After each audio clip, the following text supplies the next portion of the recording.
Today, my wife and I are visiting Colonial Williamsburg, an amazing living history museum in Virginia that tells the early part of America's enduring story.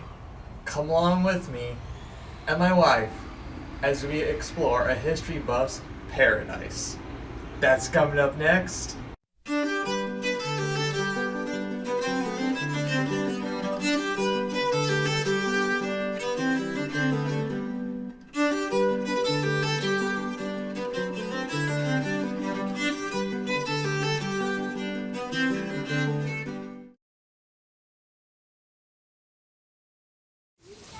Good day to you folks. Look, I'm not the one that make it get hot. Good day. You wake up this morning, you're alive and well. Indeed. So that's a blessing.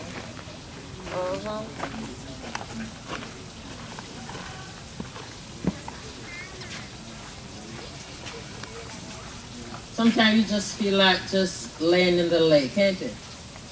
That's how I feel, man. Matter of fact,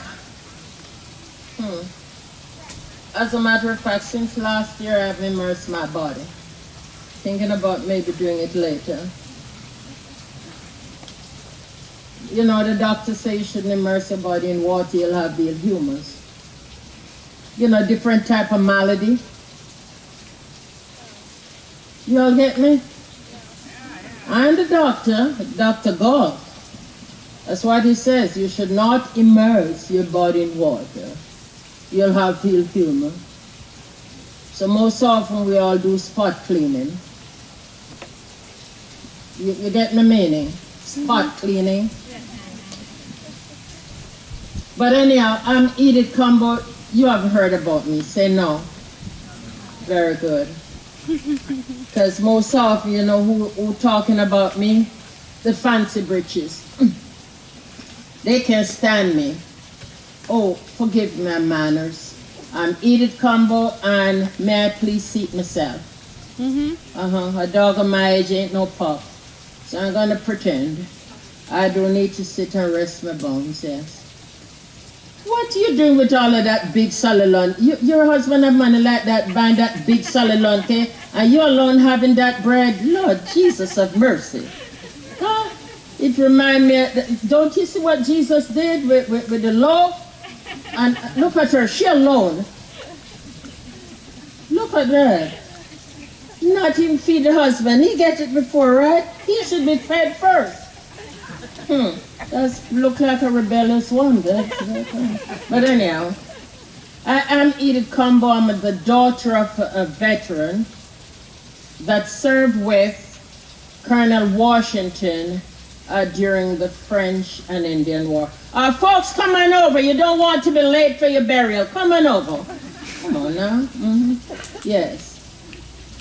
You're looking for me. Come on over, yes. And take your ease. Rest yourself a bit. Yes, so my daddy fought with Colonel Washington. And that's the war that the colonel got his military experience. Did you hear that, children? The French and Indian War is the war that the colonel got his military experience. And so my daddy was an infantryman, meaning a foot soldier. Well, when my daddy paid his death to nature, I mean when he kicked the bucket, he died. That's how I inherited 53 acres of land and 2 horses. I have a chair, a riding chair, and I have a servant. I'm not married because marriage ain't good for everybody, sure ain't good for me.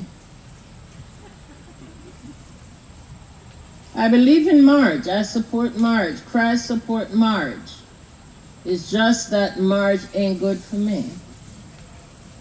Because as I says, men do not think. And I'm not the only woman that tell you, all of you men sitting here, all of you, it run in your bloodline. You don't think. You only react. And then too, I don't know why is it that you men, so trickified, That's a word I come up with. It ain't in Mr. Johnson's book, the dictionary. But you know what trickified mean? It's not tell story. You know what trickified mean. I'm not educated in that realm. My apologies. Well, you don't have to be matriculated to use, trickified. These children know, meaning sly, cunning. That's what it means, and more. Because most of these men that know that I'm not married and they know I have my land and my horse and my chair, they come, oh, Miss Edith, mouth so, sweet mouth. Oh, Miss Edith, I'd like to join my plantation to your fence. What say you? So I humor them. I say, I like you too. But do you love me enough to accompany me to the courts so we can take care of the marriage article? The marriage article, I say yes. The agreement before our nuptial, so that not everything I have become yours. Oh, Miss Edith, I had to give that some serious consideration. Oh, like women are stupid. Huh? Why you have to give that some serious consideration? Yes, follow me to the court so we can take care of the marriage article. So then not everything I have become yours. So now you understand why Miss Bob's over yonder with such a successful tavern. She chose not to remarry after her husband's death. And she had one of the most successful tavern in town, the King's Arms. Then you have Miss Campbell with the Campbell's Tavern. Chose not to remarry. Then you have Miss Clementina Rind from the printer. Oh, she does a better business than when the husband was alive. So because of these men and their carry on, sometimes, we women have to live in sin. Huh? What's funny about that? I say you all trickified. Miss Bob have a bastard son. And this is not a bad word, it's a legal term. I say that because I myself was taken to court for bastardy. I have a child, I'm not married, and it's out of wedlock. So by law, it's called bastardy. That's a long story. Let me just go ahead and tell you. Well, you all want to know my business. Well, everybody know my business. And I know everybody's business because I do laundry. Oh, by the way, if you're traveling with dirty laundry, I'd love to get your business. No IOUs, just ready money.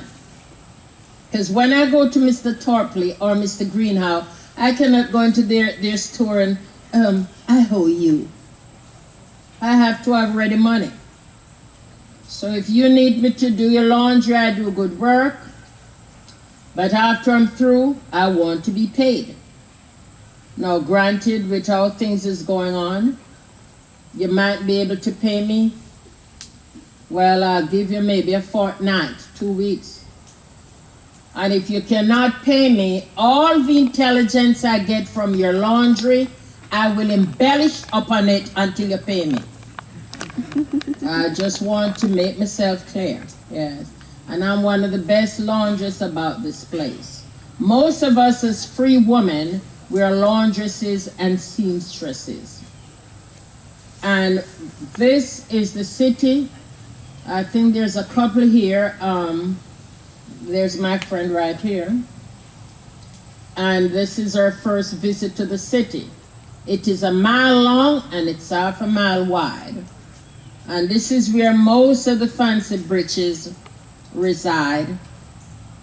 They have their country homes elsewhere. And they do a lot of politicking here. You know the meaning of politic, right? If I ask you a question and I answer myself, then you're all ready to commit me to lunatic hospital. You know where the hospital? It's over yonder. Everybody used to be in the jail before Dr. Galt. He's the attending physician, and Dr. Sequoia, he admitted the first 2 patients to the hospital, the lunatic hospital, and I don't want to get there. So the lunatic hospital is over yonder. And so, as I was saying, I have a son, and they took me to court for having him. Well, I have no other recourse than to take my son with me to court. That's my evidence. But I tell you, God is such a good God, and I believe in God. My son have the most piercing blue eyes you ever did see, just like the man of the card. And the man of the Lord Jesus, the man of the court, he got him a mole. Guess who come with a mole? My eyes is dark brown. You know, some children just look like their parents. You can look at the parents and see that's their children. Well, that's my boy. Look just like the daddy. I was tempted to say to my boy, go say good day to your papa. But I don't want them to say I'm disturbing the court. They were in awe. Piercing blue eyes, look at me. Huh? Piercing blue eyes. Man of the court, mole. Boy with mole. I wanted was to say, go say good day to your daddy.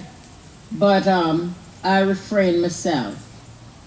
And so they look at my boy, they look at me, they look at the man of the court. He did Cumbo. Yes, sirs, your honor. You are hereby dismissed for reasons appearing to this court. And they haven't pestered me since, until when this mess began. Now I want you to know the reason why I'm not all over you men. I love men. Yes, I love men. God created man. God do not make mistake. It's just that God thought about it. And God realized a man can never survive by themselves. So God created a masterpiece called woman to be next to man, to be man's helpmate. My problem is when the two become one, the man is always the one. Why is that? That's a question for you men. Why is that? The man is always the man. I'm head of this household. I have authority over all decisions. You know, rubbish. That's what you all think. Anything woman want, woman can get it. You all know that. It's like in the morning, your wife nudge you, dear husband, it's daybreak. And you, cock-a-doodle-doo. Whose idea it was? Your wife. Just make you believe it's your idea. So the proverb says, hen always knows when it's daybreak, but only allow the rooster to make the announcement. So keep on fooling yourselves. You know? Yeah. But as I was saying, I talk about men don't think. It's like when the colonists arrived. Children, are you listening? The colonists arrived when? In the year of our Lord, 1607, right? And yes, and they landed on this God-forsaken island. Low-lying, swampy, and disease-ridden. Then the State House got burned. Before the State House got burned, they planted a cross, and that cross represents the King's Church. You all know the King's Church is the Church of England. And these men gave thanksgiving for their safe arrival. And these men did not have one woman on board the ship. Was that thinking? Huh? What can you do without a woman? Talk to me. Huh? Nothing. Babies? Is that what you say? You can't do nothing without a woman. Had it not been for your mother, you wouldn't exist. So there's nothing you can do without a woman. That's why God created them as your helpmate. So they have to send back in the year of our Lord 1619 to get a boat load of marriageable maidens so the colonists could have wives. That's the same year the representative government was formed, 1619. 20-odd Negroes arrived and the boatload of marriageable maidens. So when I'm talking about my son, it's not uncommon because there's a shortage. You always hear that there's a shortage of women. 1 woman to 7 men, Lord of mercy, that's a big old shortage. And so they tried to enslave the native Indians. What's wrong with that? I said native, right? Because the native know the lands and knew how to survive from the lands. So why would you let other folks come to conquer you? This is your land. And so they decide to go and inveigle some of our folk to come. When I say our folk, my mother is white, that's how I'm free. The condition of the mother determined the condition of the child. Matter of fact, a man of the lower court had a child with an unknown Negro woman. They always never remember the name when they put in their journal. And so this man had his child baptized and christened. And the father died and she was bonded to the godfather. And so she served this colony for 8 years and another 8 years. She said, I'm not a slave. She took the matter to court. Her name was Elizabeth, Keyes. Her arguments, I'm not a slave. My father was an Englishman. I was baptized, and Christians cannot be slaves. And after she won, you have this statute, or laws as you call it. In the year of our Lord 1662, the condition of the mother determines the condition of the child, which is not an English common law. It's a Roman and a Jewish law. So the burden is placed upon the woman. And 4 years later, after 1662, whether or not a Negro is baptized, that do not change your status. So now imagine why between 1740 and 6 and 1760 and 8, 980 Negroes were baptized at Lutheran Parish Church. They know something that other folks don't know. What do you think? Remember, they're serving the elite. And your parents tell you, look before you cross the road. Do not speak to strangers. So some of these parents are saying, don't say all you see or tell all you know. Keep your mouth shut, your eyes open, your ears open, and don't say all you see or tell all you know. That's how you educate through stories and proverbs. And if they're serving people like Mr. Henry, they're serving people like Mr. Thomas Jefferson. When Mr. Jefferson go to the College of William and Mary, he have his man with him. His man is Jupiter. When Mr. With, the first law professor of the college, he have his man with him. They're the one that carry the book and portmanteau and whatever they need to carry. So what are you doing at the same time? You keep your mouth shut, your eyes on your open, you're being educated at the same time they're being educated. You get my meaning? Go ask Mr. Witt. He be contemplating now on educating Negroes. Matter of fact, I hear tell he's contemplating on educating Jamie and Michael Brown and another, have them fluent in Latin, Greek, and astronomy. How many of you proficient? So that's what I'm telling you. And there's no laws prohibiting folks from knowing how to read and write.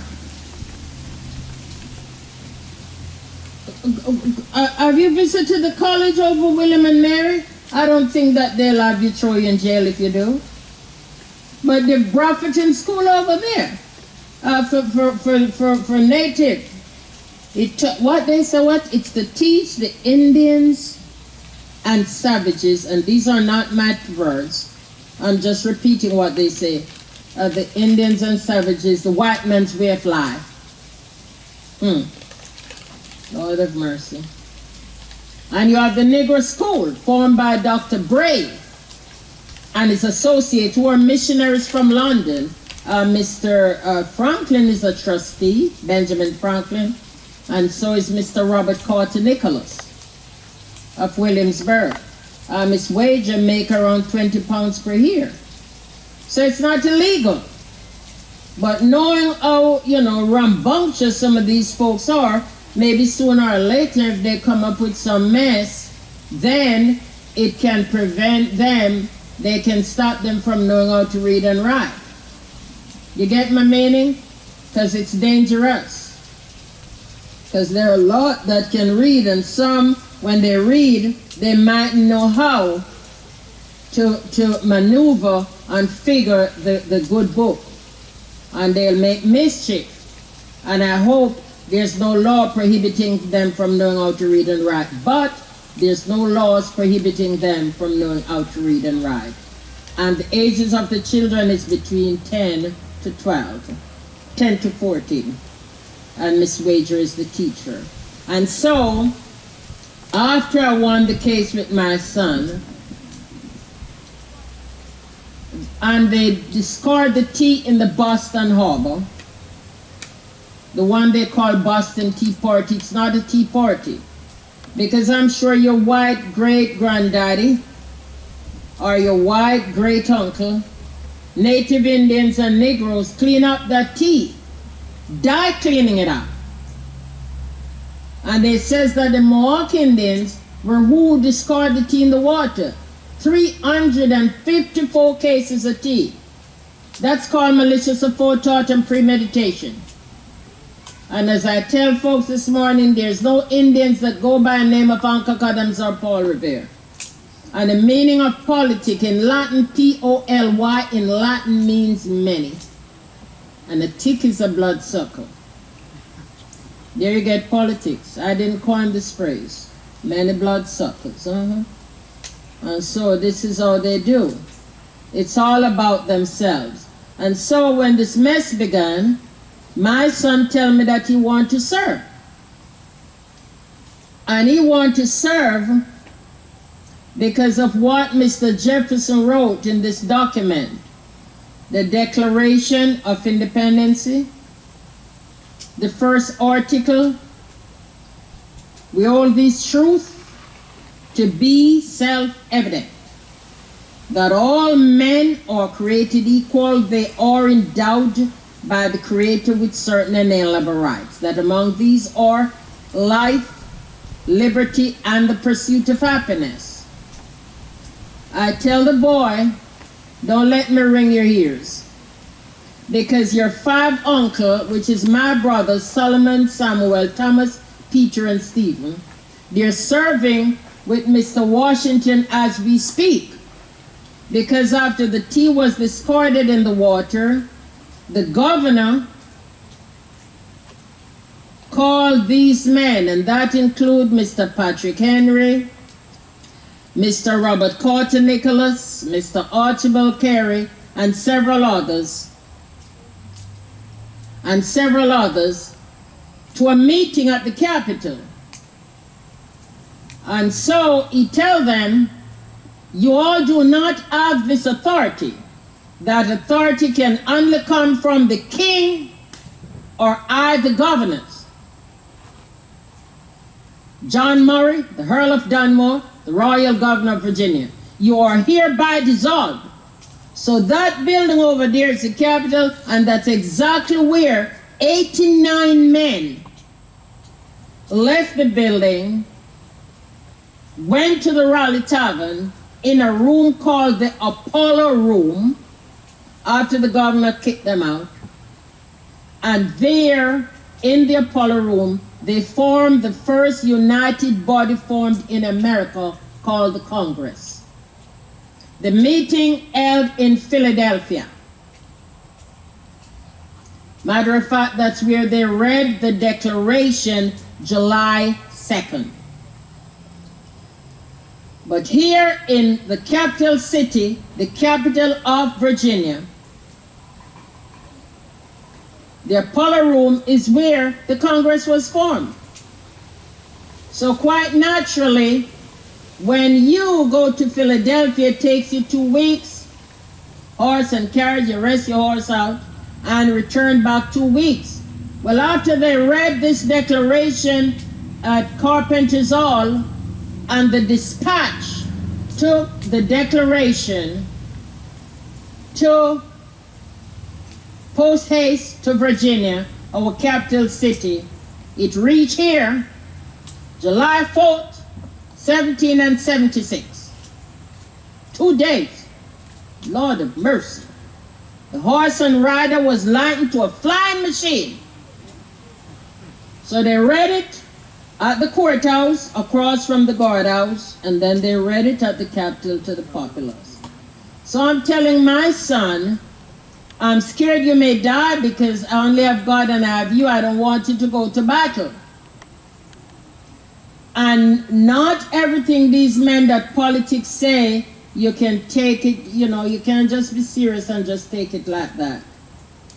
So let me remind you what Mr. Richard Henry Lee says on the Declaration, and you can secure a copy from Mr. Torpler or Mr. Greenhouse before you leave town. It's probably $1, not too costly, so you can read it to your children.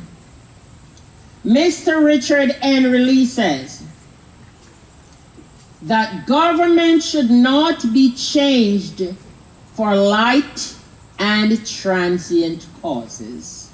And accordingly, all experience had shown that mankind are more disposed to suffer, while evils are sufferable than to right themselves by abolishing the forms to which they are accustomed. But when a long train of abuses and usurpations pursuing invariably the same object, it evinces a design to reduce us under absolute despotism. He went on further to say, it is our right, we the people's right. It is our duty, we the people's duty, to throw out the government and institute a new government. How that sound to you? Like a rebellion? A government that is legally placed there. We the people can throw them out and put them in. And by the way, when Mr. Richard Henry Lee made that contribution to the Declaration, and I want you to get a copy and read it for yourself, he was at his sister's house, not here to lead us to throw them out. But could it be that Mr. Richard Henry Lee was talking about Parliament? That's exactly who he was referring to, the Parliament. Throw them out.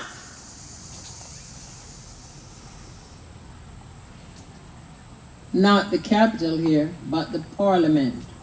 Because the Declaration of Independence to children is the grievances that they had with the king. So when you read it, you have to know you read it and how you interpret it. Now, I don't like war because I always tell folks that most all wars start by these men that politic. Think about it. Think about it. Ain't you or me or you. It's those folks that politic and their power. And so, I believe in God. And without God, I couldn't be here. I believe in prayer, and prayer is powerful. Prayer brought down the walls of Jericho. Prayer helped Moses across the Red Sea. Prayer helped Joshua. Oh, you recognize what I'm saying? When the sun stands still so that Joshua could win the battle. That's prayer. So prayer is powerful. And I believe strongly in prayer. And I personally believe in God. This is my opinion. And I believe that if we talk to one another, respect one another, you have to agree to disagree, come up with some solution, this place can be better. If not for ourselves, for our children. I talk about the power of prayer because I don't know if you've heard about this slave ship captain coming over with slaves, and he got so scared, he got on his hands and his knees, and he began to pray and ask the Lord to help him to survive. And the sea became calm. And he told the Lord he would turn his life around. And he did later on. And there's a hymn that he penned. Amazing grace, how sweet the sound that saved a wretch like me. I once was lost, but now I'm found. Was blind, but now I see. That's John Newton. And you're probably accustomed to amazing grace, how sweet the sound that saved a wretch like me. I once was lost, but now I am found. Was blind, but now I see. I was leaving the market the other day, and there was this other sister at the market, and she was singing this Amazing Grace. I've never heard it before. And I think I'll just do this one verse for you.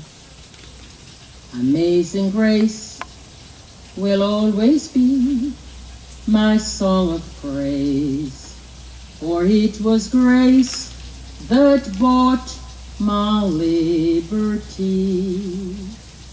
I do not know just how he comes to love me so. He looks beyond my faults and saw my needs. I will forever lift mine eyes to Calvary and view the cross where Jesus died for me. How marvelous the grace that saw my falling soul. He looks beyond my faults and saw my needs. Ladies and gentlemen, it was very nice of you to be here this afternoon. I sincerely hope that on your way home, you do not encounter robbers or potholes along the way. And may God be with each and every one of you. Enjoy your visit and be well. God bless you. Thank you. Thank you. Well, that's a wrap for this Colonial Williamsburg video. I hope you really enjoyed it, getting to see another part of this amazing living history museum. If you like this sort of stuff, check out my other videos. Check out colonialwilliamsburg.org to plan your own visit here, because it's so much cooler in real life than it is on film. Till next time, this is History Buff, TN Photobug signing out, and I'm having a blast with the past.